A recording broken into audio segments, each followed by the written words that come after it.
many new cars, lax enforcement probably, and construction boom are all familiar. The third problem is biodiversity. Just two examples. East Africa is now one of the most important artemisinin producers in the world. Some of you might also remember the cancer initiative by American drug firms in 2017. The plan was to cut the price of some of the more widely used cancer drugs here in Kenya.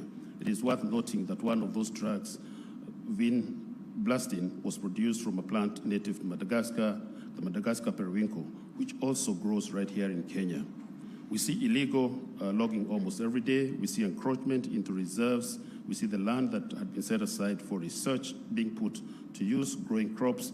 We also see some critical water sources, which is vital to the survival of biodiversity, diverted or destroyed. Let us imagine what Nairobi, this country, or the continent would be if we solved them. Our children would be healthy, our air and water would be clean, our cities would be as Nairobi was, lush green cities in the sun.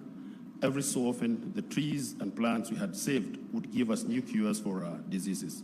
Ladies and gentlemen, the world is within our grasp. I want to suggest 3 steps. First, the legal fraternity understands pretty well how to ensure that these processes are enforced, along with our support in the county government of Nairobi. And secondly, better monitoring of what's happening. While we must think about penalties, we now constantly monitor Nairobi's pollution because it is better to catch a problem before it happens than it is to solve it once it has happened. I would like to suggest that imposing legal duties to monitor outcomes of interest might be one way to get public and private organizations working to solve our problems. My third suggestion is that there be a channel for regular specialized information exchange for these topics. Given the scale of the challenge, it is time to ensure that people who make decisions in government have regular access to the latest reliable information about these challenges so that they can make decisions in its light. This means regular, competent briefings about the regular conversations with our partners across the continent to check progress against the goals of our frameworks, such as the Johannesburg Agreement. Fourth and finally, research. It would be a very good idea for the judiciary as well as other institutions to support further research into these matters. For example, what works well elsewhere? Are there legal measures, legal skills, or other aspects of legal systems elsewhere which are better suited for our tasks? Ladies and gentlemen, it is my pleasure to thank the judiciary led by the Chief Justice for this symposium and to wish you the most fruitful of discussions. To our guests, karibuni sana Nairobi. Hope you have a lovely day. Karibuni sana. Asante.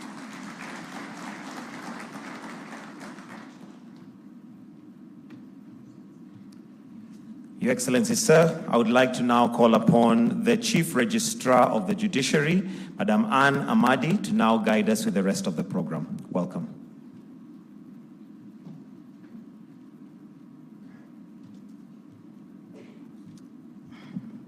Thank you very much, Deputy Governor of Nairobi County, Honorable Njoroge Muchiri, for welcoming us to the great county of Nairobi.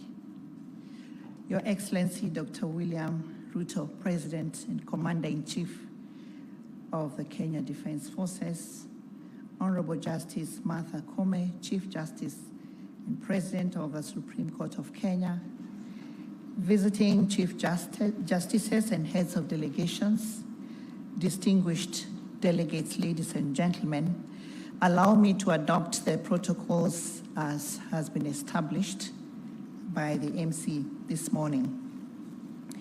It's a great pleasure to welcome you all to Safari Park Hotel for the 3rd Regional Symposium on Greening Judiciaries in Africa. Let me extend a very warm welcome to all the delegates visiting from Africa and beyond, and I hope that outside of this symposium we will have the opportunity to sample what Kenya has to offer.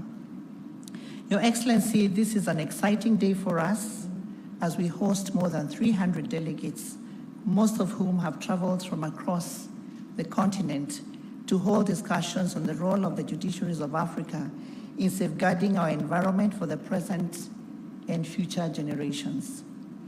These conversations began in January 2017 in Johannesburg, when a number of judicial training institutes, magistrates, judges from Africa attended the colloquium on integrating environmental law training in judiciaries in Africa.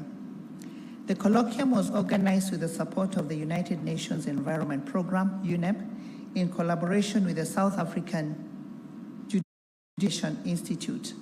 The theme of the colloquium was integrating environmental training in African judicial training schools. This became the first regional symposium on greening judiciaries in Africa. This was followed by the second regional symposium on greening judiciaries in Africa, which was held in Maputo, Mozambique, and the theme was a move to sustainable capacity building.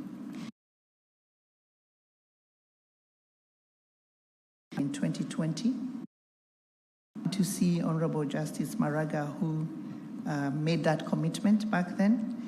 And it wasn't possible to do it then because of the COVID-19 pandemic.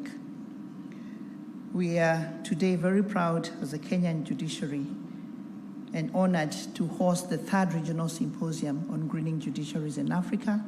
And the theme this year is strengthening the role of the judiciaries in addressing climate change in Africa. We are greatly privileged and honored by the presence of 27 Chief Justices and heads of delegations who are here to discuss the whole issue of safeguarding the environment with a view to addressing climate change in our continent. Your Excellency, allow me to recognize the Chief Justices and heads of judiciaries, all their representatives who are among us here this morning. From the Republic of Benin, we have the President of the Judicial Chamber of the Supreme Court, Honorable Justice Innocent Suro. From the Republic of Burkina Faso, we have the President of the Judicial Chamber of the Supreme Court, Honorable Justice Jacqueline Kabore.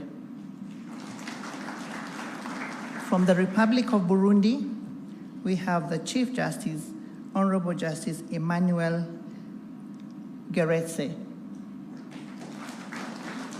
From the State of Eritrea, we have a representative of the Chief Justice, the Judge of the High Court and Ministry of Justice, State of Eritrea, Honorable Emmanuel Girimai. From the Republic of Eswatini, we have the Chief Justice,